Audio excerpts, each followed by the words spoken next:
Dan pemirsa, pemerintah memprediksi puncak arus mudik Lebaran 2019 ini terjadi pada Jumat 31 Mei mendatang. Diperkirakan pemudik yang menggunakan jalur darat akan mengalami peningkatan pada tahun ini, apalagi dengan beroperasinya seluruh jalan tol yang telah dibangun di Pulau Jawa. Untuk membahas kesiapan akhir arus mudik, kami sudah tersambung bersama dengan Dirjen Hubungan Darat Kementerian Perhubungan, Budi Setiadi. Selamat pagi, Pak Budi. Jadi sudah berapa persen ini Pak persiapan mudik untuk jalur darat sejauh ini, Pak Budi?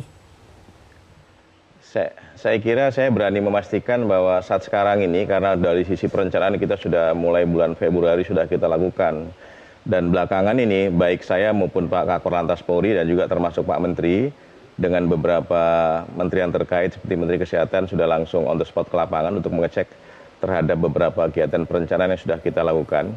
Jadi saya katakan sekarang sudah 90% karena nanti tanggal 29 kita sudah mulai melaksanakan kegiatan ini dengan melibatkan semua stakeholder yang terkait. Oke, untuk persiapan final ini apa saja Pak sebenarnya pengecekan atau juga persiapan yang dilakukan? Kalau kemarin saya berbagi dengan Pak Kakor, kalau Pak Kakor Lantas mengecek bagaimana pelaksanaan pekerjaan yang di tol dari Jakarta sampai dengan Cikampek itu kan memang 10 hari sebelumnya sudah harus kita hentikan. Kemarin Pak Kakor memastikan bahwa pekerjaan tol elevated, KCIC dan sebagainya sudah kita hentikan. Dan berikutnya adalah mengembalikan jumlah lajur yang tadinya dari 3 lajur kita kembalikan kepada 4 lajur. Di sepanjang kanan kiri jalan tol itu juga sudah kita bebaskan semuanya, pelebaran terhadap pengaspalan juga sudah dilakukan kembali. Dan kemudian kemarin saya juga memastikan bagaimana kesiapan untuk penyeberangan terutama di Ketapang Gilimanuk. Kalau untuk yang di Merak Bakauheni kan sudah kita lakukan pengecekan juga. Dan kemarin Pak Menteri Perhubungan dengan Ibu Menteri Kesehatan melakukan pengecekan di simbol-simbol transportasi baik di kereta api, kemudian di udara dan juga termasuk di darat yang ada di Kampung Rambutan. Jadi saya kira kita semuanya sudah siap melaksanakan semuanya, mudah-mudahan ini akan bisa berjalan dengan baik. Dengan catatan nanti masyarakat yang akan melaksanakan mudik, mulai saat ini sudah bisa merencanakan, di-manage dengan baik waktu pelaksananya, kemudian kendaraannya, dan juga menyangkut masalah jalannya. Demikian. Baik, berarti salah satu hal yang sudah mulai berlaku saat ini adalah pekerjaan tol sudah dihentikan begitu ya Pak Budi ya. Kemudian ini kan biasanya sudah dihentikan ya. Oke, Pak Budi, kalau kita melihat biasanya salah satu persiapan juga yang dilakukan adalah uji kelaikan. Karena kalau kita melihat diperkirakan akan banyak begitu ya peralihan penumpang dari pesawat yang saat ini harga tiketnya sedang mahal yang akan menggunakan jalur darat begitu Pak Budi dengan menggunakan bus. Uji kelaikan ini sebenarnya apa saja Pak yang sudah dilakukan? Apa saja yang dicek Pak? Jadi kalau untuk di moda transportasi darat terutama di bus, kita melakukan uji kelaikan atau RAM check. Ini ada beberapa komponen yang kita lakukan, terutama dalam menyangkut masalah kinerja daripada rem, kemudian lampu, kemudian juga wiper, kemudian juga yang termasuk ban juga. Jadi semuanya kita lakukan pengecekan untuk memastikan bahwa kendaraan bus, baik bus pariwisata terutama atau kepada bus-bus reguler yang nanti akan dipakai dimanfaatkan oleh masyarakat selama angkutan lebaran itu sudah bisa, busnya sudah layak jalan dalam arti kalau manusia sehat. Dan saya mempunyai target karena yang terdaftar di Kementerian Perhubungan ada sekitar 51.000 lebih kendaraan bus baik pariwisata maupun yang reguler. Jadi selalu Pak Menteri menekankan kepada saya sebagian besar target kita sampai dengan 85% atau 90%. Jadi sampai dengan sekarang kita sudah melaksanakan RAM check sekitar 40 ribuan lebih. Oke, dari 85.000 begitu ya Pak ya?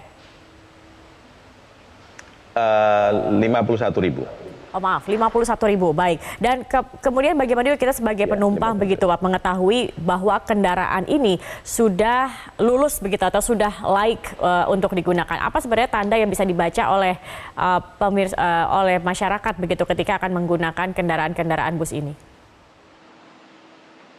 Jadi kalau kendaraan-kendaraan bus sudah kita lakukan RAM check, di mana RAM check ini kita lakukan yang pertama di terminal-terminal.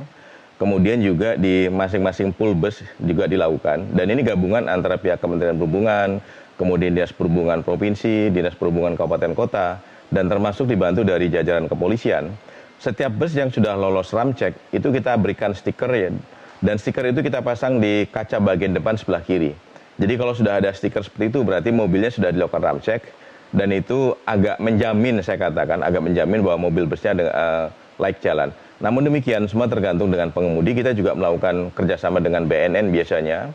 Kita juga melakukan kerjasama dengan Kementerian Kesehatan untuk meyakinkan selain secara fisik busnya adalah sehat, juga pengemudinya juga demikian sehat. Jadi pasti akan kita lakukan pengecekan kesehatan dan juga terkait menyangkut masalah ketergantungan dengan obat-obat terlarang, alkohol atau narkoba. Juga kita lakukan kerjasama dengan BNN.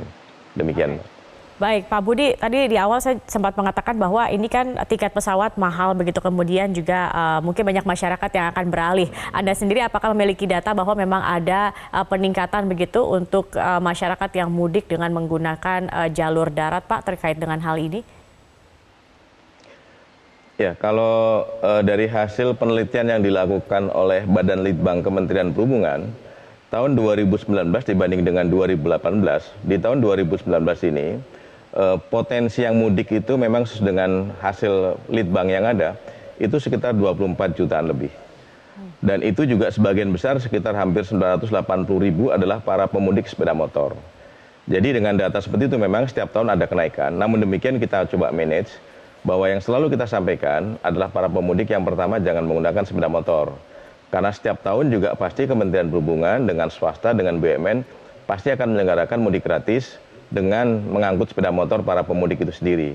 Kemudian penumpangnya kita naikkan dalam bus. Dan tahun depan kita akan perluas, karena kemarin saya lihat di Ketapang Gilimanuk ternyata para pemudik sepeda motor saat puncak itu satu hari bisa mencapai 17.000. Rencana tahun depan saya akan melaksanakan juga mudik gratis untuk para pemudik sepeda motor dari Bali sampai dengan ke nyebrang ke Ketapang. Oke.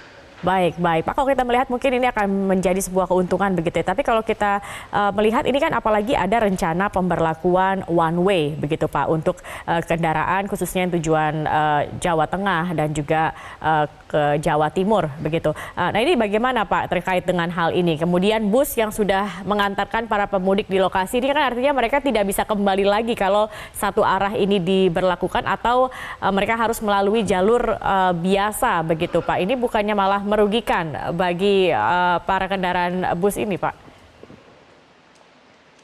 Ya, sebetulnya kemarin dengan kita memilih ya antara dua metode.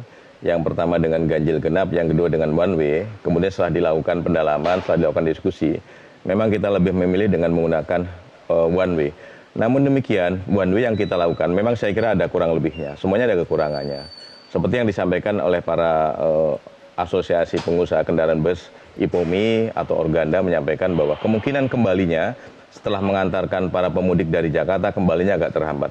Ya pasti itu akan terjadi. Namun demikian kemarin setelah didiskusikan antara dengan Pak Kakor Lantas dengan Pak Menteri Perhubungan, nantinya bahwa one way ini tidak seperti yang kita sampaikan bahwa selama 24 jam. Dari mulai tanggal 30, 31, tanggal 1 dengan tanggal 2. Nanti menyangkut masalah dinamika di lapangan sangat tergantung dengan teman-teman kepolisian.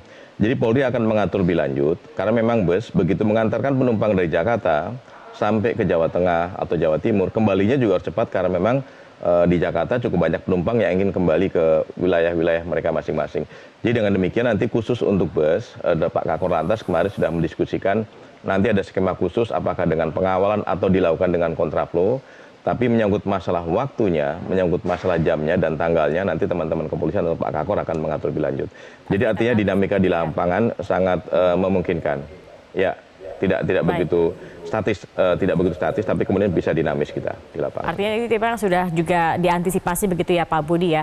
Kemudian terakhir ini Pak Budi tadi Anda sempat menyebut mudik gratis begitu ya. Mudik gratis ini mungkin Anda bisa informasikan juga kepada pemirsa bagaimana mereka mendapatkan informasinya, kemudian juga mekanismenya seperti apa jika ingin mengikuti mudik gratis ini Pak. Ya. Kalau kebetulan ya mudik gratis yang sekarang ini kita kan sudah tinggal tahap verifikasi untuk para pemudik. Nanti tanggal 31 kita mulai memberangkatkan para pemudik yang menggunakan bus dari Jakarta ke arah Jawa Tengah. Ada 32 kota yang nanti akan kita tuju dari mudik gratis ini. Dan kalau sampai dengan sekarang kita mudik gratis baik untuk moda transportasi kereta api, kemudian bus kita udah penuh, kuotanya udah habis. Tapi yang masih ada kuota adalah untuk mudik gratis menggunakan kapal. Dari Jakarta ke Semarang kita masih punya tapi tidak begitu banyak. Kemudian Jakarta ke Lampung juga kita masih punya. Karena kita juga akan dibantu dari kapalnya TNI AL untuk membantu memperkuat pelaksanaan mudik gratis dari Jakarta menggunakan kapal terutama untuk para pesepeda motor dari Jakarta ke Lampung. Demikian, Mbak.